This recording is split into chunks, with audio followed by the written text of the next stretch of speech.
Today is the 21st, and our goal for today is to prove triangles similar using some shortcuts. I haven't actually shown you guys the long way to prove triangles similar. We sort of glossed over that. So before we get into our new notes for today, I want to show this to you. And this is not something that you need to write down. So this can be one of those just sit back, set your pencils down, pay attention. Those of you with books open, go ahead and close those up. This is not time to do assignments. I need you paying attention. Oh, don't roll your eyes. Come on. You know that's the expectation. All right. Here we go. You do not need to write anything down here, but I need you to know that this is how this works. This is going to preface what we're going to be doing on Monday when we start building our first proofs of the year. Okay? If my goal was to prove that these two triangles were similar, here's what it would take. Okay? And again, I don't want you writing this down because it's a lot and we've got a shortcut. All right, so here's what I would do. I would have to write the following down. First of all, I would make some ratios of matching pieces. So I would write down that AB and XY, I chose to do this one first. I would say that's equal to 7.5 divided by 3, which is what? Anybody know what 7.5 divided by 3 is? Thank you. 2.5. Okay. That'd be the first thing I'd have to show they're similar. Then I would need to match up, well, these two sides. This is AC and XW. That's 20 over 8. By the way, you would be writing down all of this stuff would be necessary to prove this. Also 2.5. Thank you very much. And then, you guessed it, we're going to also have to do the third side. 15 and 6. So I would say BC over WY equals 13. I said 13. I meant 15. 15 over 6, which is 2.5. Hey, that's good. That's actually not enough. We're halfway there. To prove that they were similar, I would also have to get out a protractor and measure and prove to you that the measure of angle A was equal to the measure of angle X. I'd likewise have to do that for the measure of angle B and the measure of angle Y. And then finally, I need to prove that the measure of angle C was the same as the measure of angle W. Once I had all 6 of those things in place, then I could say for sure, yes, these two triangles are similar to each other. Does that seem like kind of a pain, very tedious? Yes, I agree. Okay, and we skipped over this. I didn't make you actually do this because it is tedious and it's annoying. And what's really annoying is when I make people do this and then I tell them the next class that there's a shortcut, like a much, much shorter way to do this. Okay, so can we pretend that we've already practiced this? You guys get the idea, right? I don't think we need to sit down and do 10 of these problems for you to understand that basically I've got to show that every pair of sides has the same ratio, and I need to show that every pair of angles are equal to each other. That's the long way, okay? So today we're going to learn a couple shortcuts. One of them is called AA and one's called SAS, and each of these stands for, the A's stand for angles and the S's stand for sides. So it turns out rather than doing 6 separate pieces of evidence, we can get away, if I've got 2 pairs of angles, that's enough. And if I've got 2 pairs of sides and 1 angle, that's enough. So we'll cut back the amount of work we got to do significantly. So let's go ahead and flip to our notes. And we'll let you guys do a bit of work here too. All right. So the first shortcut we're going to learn about today is called angle-angle similarity. We abbreviate this as AA, and then that squiggle has to be in your answer. When I ask you for what reason, what's your reason for the triangles being similar, I need to see AA and the squiggle. This little squiggle means similar. The reason that's important is because in the next chapter we're going to learn about angle-angle congruence, which is something different than angle-angle similarity. And I need to know whether you're talking about this or something different. So So we're just being specific. So what do we know about this pair of triangles? Are they similar? I can't see that they're similar yet, but what I do know is that I have one pair of angles that are congruent. So let's go ahead and write down that the measure of angle J is equal to the measure of angle, what is it, G?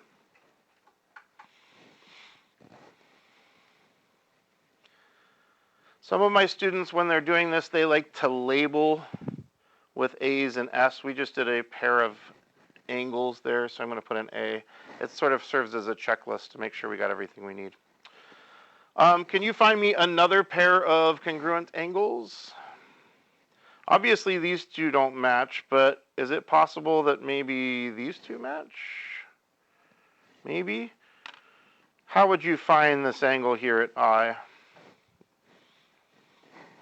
How would you guys do it? What do you think? How I would do it is I would subtract 87 and 68 from. Yeah, I think that's the most efficient way to do it. Start with 180, subtract off the things that you know. Whatever's left over has to be the third way. Some people like to add them together first and then subtract them. That works too. But that's like 2 steps. I can do it in 1 step if I just start with 180 and subtract off the 2 angles that I know. And you can check, but I'm pretty sure that equals 25. Is that what you guys are getting? Yep, awesome. So it looks like we've got another pair of congruent angles. So let's write that down too. The measure of angle I equals the measure of angle F. There's another pair of angles. And it turns out that that's sufficient. I don't need to know anything about the sides. If I have 2 pairs of angles that are congruent, then that's enough for me to say that those 2 triangles are similar to one another. So are they similar? Yes.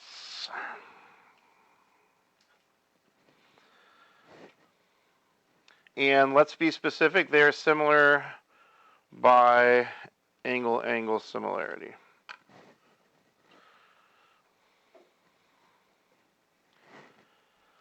What does this next thing say? Oh, if so, write a similarity statement. Ooh, we get to practice. This is what we learned last time. Do you guys remember the rule for similarity statements? Does it matter what order I write my letters in on the first triangle? Nope. Doesn't matter. First one doesn't matter. The second one's got to match the first, though, right? So we'll do whatever order you want. Just make sure that at the end of the day, J better match up with G, I better match up with F, and H better match up with E. So I'm just going to go alphabetical over here, H, I, J. I did J first, sorry, I did H first, which would be E. I second, which would be F. J last, which is G. Oh, this ends up being alphabetical also. That's not always going to happen, though. And that's it. What do you think?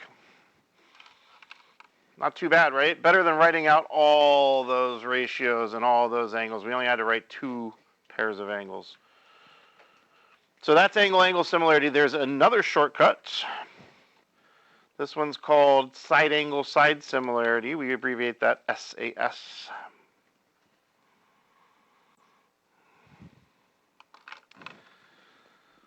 This one can be a little bit more challenging because the order of the S's and A's matter. There is a difference between side angle side and angle side side.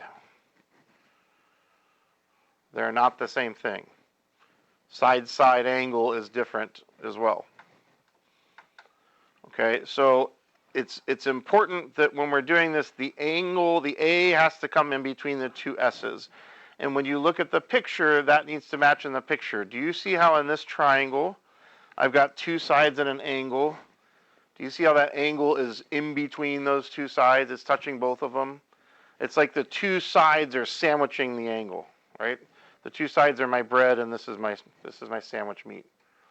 Okay, that's different from, if you look down at the bottom of the page, do you see how this triangle is different? You see how that is not side angle side? It's got a couple sides and it's got an angle, but the angle is not touching both of the sides. Can you guys see the difference between SSA and SAS? All right. So this would be side angle side. This is side angle side. Now, just because we have the sides doesn't mean that they are similar. So let's check and see if they're similar. So what we need to do for this is we need some proportions. Anytime we're talking about a side, we're going to have to do some ratios. Do y'all want to do 4 over 6 or do you want to do 6 over 4? Doesn't matter. 6 over 4. I like 6 over 4 because that turns into a nice decimal that we don't have to round. 6 divided by 4 is 1.5.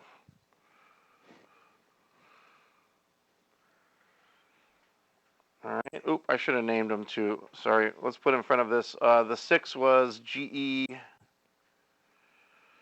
and the 4 was HF or FH. All right. So there's one of my side ratios. So that's an S. I need one more S and an A. Let's go ahead and do the other side ratio now. The 6 and the 9. If we're being consistent, when we did the 6 and the 4, we put the bigger one on top. So let's do that same thing. We'll do 9 over 6. So what is that? That's SG over FO. That's 9 over 6, which I believe also comes out to be 1.5. Yeah. Nice. Since those 1.5s match, that means that those two things are in proportion. So I've got two sets of sides that are in proportion. All I need now is a set of congruent angles. Do we have a set of congruent angles? Absolutely. Angle F and angle G. So finish this up by saying the measure of angle F is equal to the measure of angle G. And we've got our SSA. So are they similar? You betcha. By side angle side similarity. Yes? GS instead of SG, right here. Great question. Great question. We could write this as GS, absolutely. When it comes to naming a side, it doesn't matter what order we put them in. Really what I'm doing is I'm saying it's the distance between these two things. So I can measure from here to here, or I can measure from here to here. We're going to end up getting the same length. Now, I like that you are thinking about being, I think you were saying GS because I did FO on the bottom, right? You're thinking about being consistent with those two things. And I like that. It's not necessary, but it's good style. So when we get into proofs, there is actually going to be an element of style to it.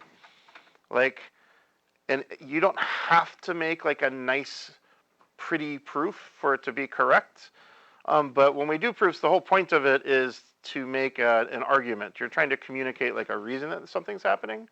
So if you're conscious of those kind of things, making things line up, making things match each other, and you're thinking about your reader is going to find it easier to read stuff if you're being conscious and consistent about that. Okay, so very long answer to say no, it doesn't have to be that way, but that's cool that you're already thinking about kind of keeping things consistent. That's going to help you make a really nice looking proof when we get around to it. Thank you for that question. Any other questions about this one? We got to finish it still, don't we? It says, if so, write a similarity statement. Let's do it. So I'll let you guys do this one. You know the rules. So do I. Dream it up. You won't get that from just any other guy. I just want to tell you how we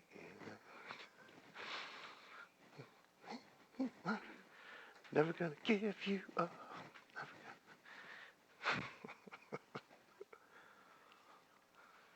Y'all just got rickrolled.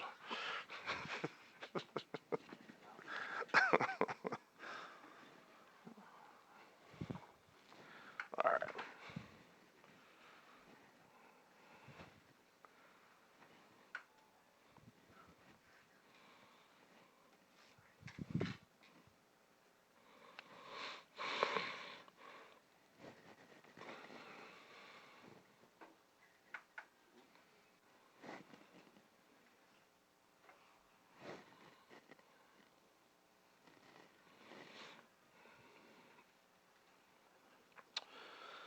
All right.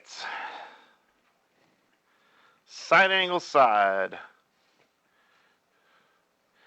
Okay, so angle, side, those are our two shortcuts for similarity. You're gonna see more of this stuff when we get into congruence. And actually these whole AA and SAS, and there'll be some other ones that we'll learn as well, ASA and SSS. We end up using those when we're solving for sides and angles and triangles, using the law of sines and law of cosines. That's all second semester stuff. But one thing that's consistent through this course is we do not use SSA or its reverse, which would be ASS. We don't use that because it spells a bad word and we're not allowed to do that, right? No, we don't use it because it mathematically does not work. Okay, and I want to show you, this is called a counterexample.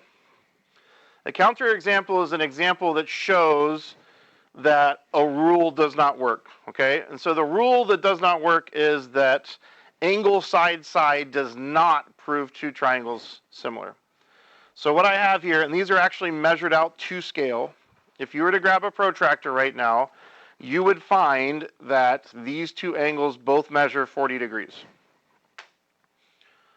Okay, if you were to measure these two sides, it says they're both 7 what though? They didn't give units. I'll tell you for a fact though that they're the same length. If you grab some tracing paper and line them up, those two sides are going to be the same length. And then the same thing with these two sides also.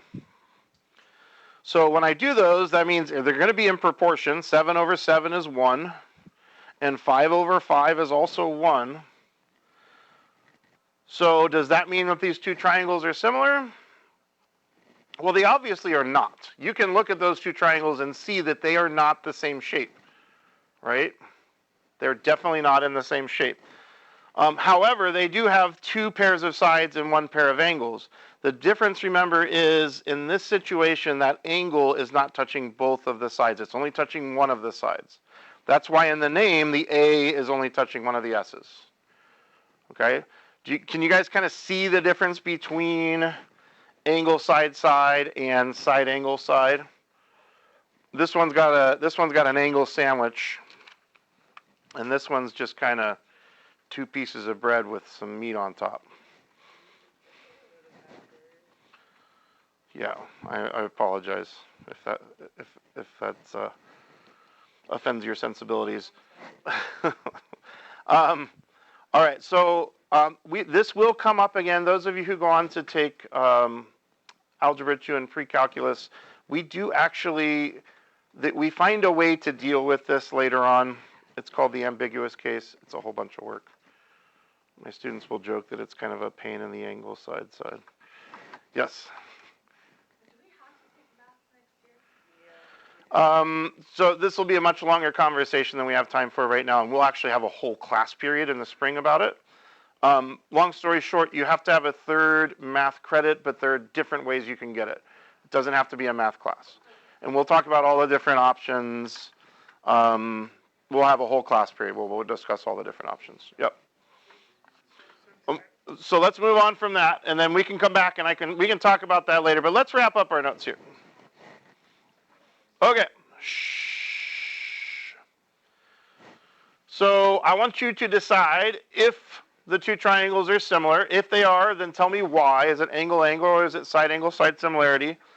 And then also write me a similarity statement if they are similar. So let's go through and see if we can knock these out here. I don't see any sides here, so I'm thinking it's got to be angle, angle if it's anything. Do you spot any equal angles? I got a 32 and a 32. That's good. So we're gonna write down measure of angle J is equal to the measure of angle X.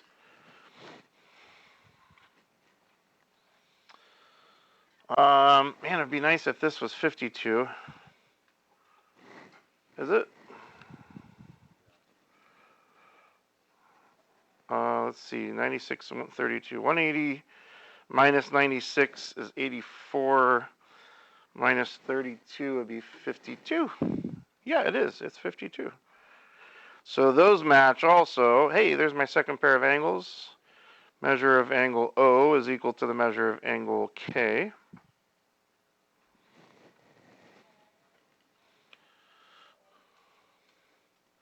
So are they similar? Yes. So we're going to write a similarity statement. And then we're going to, underneath or next to that, we're going to write by. And we proved this one using angle-angle similarity. So go ahead and decide what order do you want to put the first triangle in and then get it to match up. Again, there are lots of different correct answers for these. I'm going to go POJ. And P matches V. O is the same as K. J matches up with X.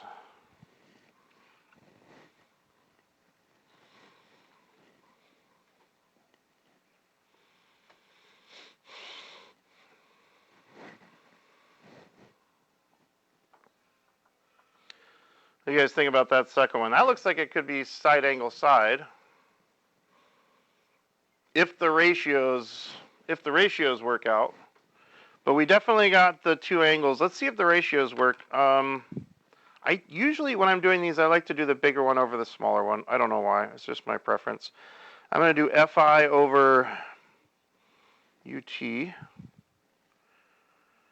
That would be 44.8 over 14. Can someone give me a decimal for that? Exactly 3.2? Wow, wonderful.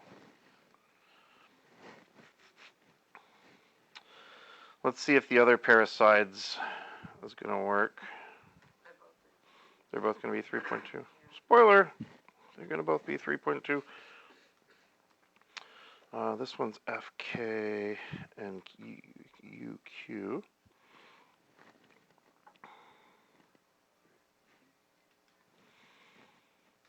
And that was, what, 64 and 20.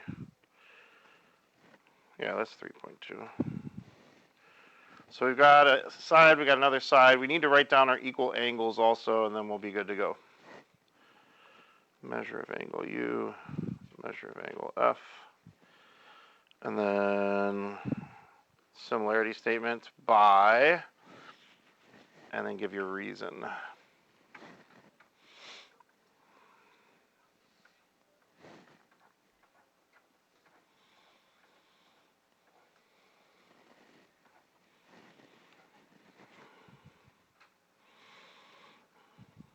And on UQT. Okay.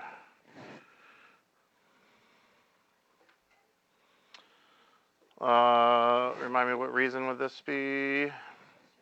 SAS. SAS. Did you put the squiggle after it? SAS similarity. Don't leave that squiggle off. That's going to lose you a point on your test if you leave the squiggle off.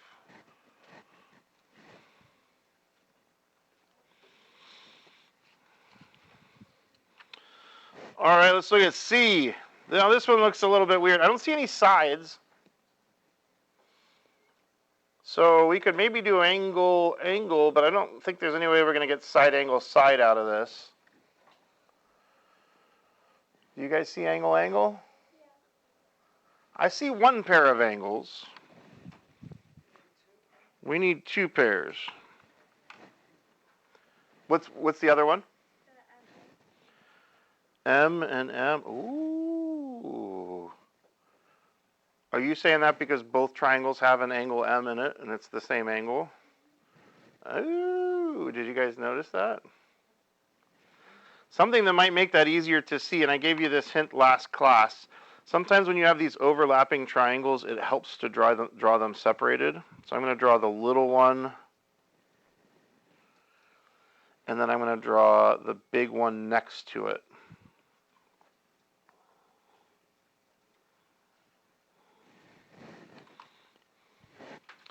And they told us that these two angles were equal, so I'll mark that. That's N and S.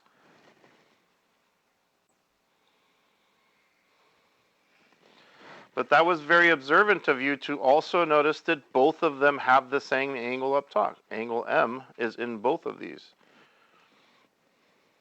It's got to match itself, right?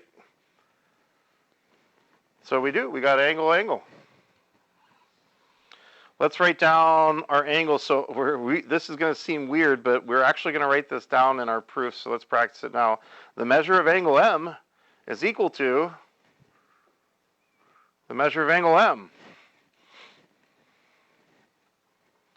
There's a name for this. There's a property of algebra for this. Do you guys know what it's called? It starts with an R.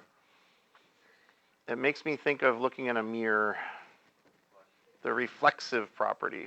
This is called the reflexive property. We're going to use that in our proofs. Anytime you have something equal to itself, the reason that's true is because of the reflexive property. Everything has to be equal to itself. All right, now here's the tricky part. What's the other pair of angles? This is where, if this were a test question, I would guess a lot of people would lose some points. Someone give me the other two angles that are congruent. Yes. All right, angle S, I agree with. But you actually cannot say angle N in this situation. That's a great question. Can someone answer that question? Why would it, look at the original picture and tell me why would it be inappropriate to talk about angle N in this situation? Why do you think?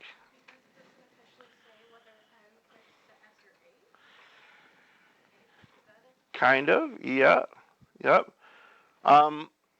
Yes, I think we're on the same page. My answer would be there's two angles here at N.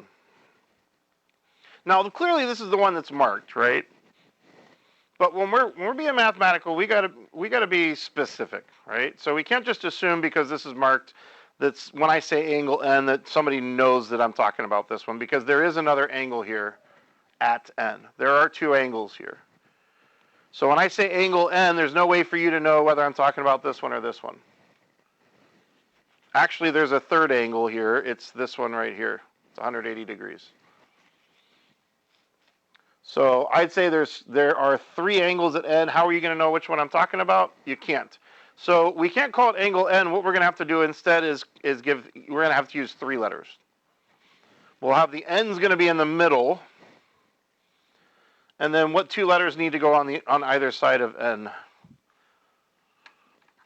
Think about what does it open up to? It opens up towards M and towards B. So you could call that MNB or BNM. Is that an H? Oh, geez. I need to get my eyesight. New glasses. That's terrible. That's an H. That's totally an H. All right. MNH or HNM. N has to be the middle one. And now we can be certain when you talk about that angle that we're all talking about the same thing. All right, so our two triangles are congruent. Triangle, I'm going to go NMH, not congruent. I meant to say similar. NMH and SML. By what? SAS? You sure? By That's awesome. Oh, no. By No, we don't use that one. ASS. I know, but we still can't use it. It has nothing to do with the word that it spells. We can't use angle side side or side side angle because they just don't work. They just don't work. Yeah. I can give you. Yeah. No, it doesn't work. Here's an example. I can tell you that these two and these two are in the same proportion that these angles match, but those are clearly not similar triangles. So if I can find one example where I give you things that come up in proportion and have equal angles where they're not similar, then we can't say it works all the time. The other ones work all the time. SSA or ASS does not work all the time. Now it does sometimes, but not all the time. All right, last one here. I see one pair of sides that I could use, but I don't think I'm going to be able to pull off SAS because I don't have any other pairs of sides. I have one more side here, but I don't have its matching value here. If I knew that this was 4, then maybe we could do SAS, but we don't have it. So the only way we're going to make this work is angle. We do have one pair of matching angles. Do you think maybe this one could be 40? Yes. It's not 40? Oh. 180 minus 60 is 120. Minus 85 is, it's 35. Wah, wah, wah. They're not similar.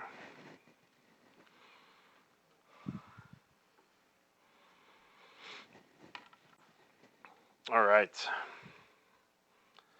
So big thing today is 2 shortcuts for proving similarity.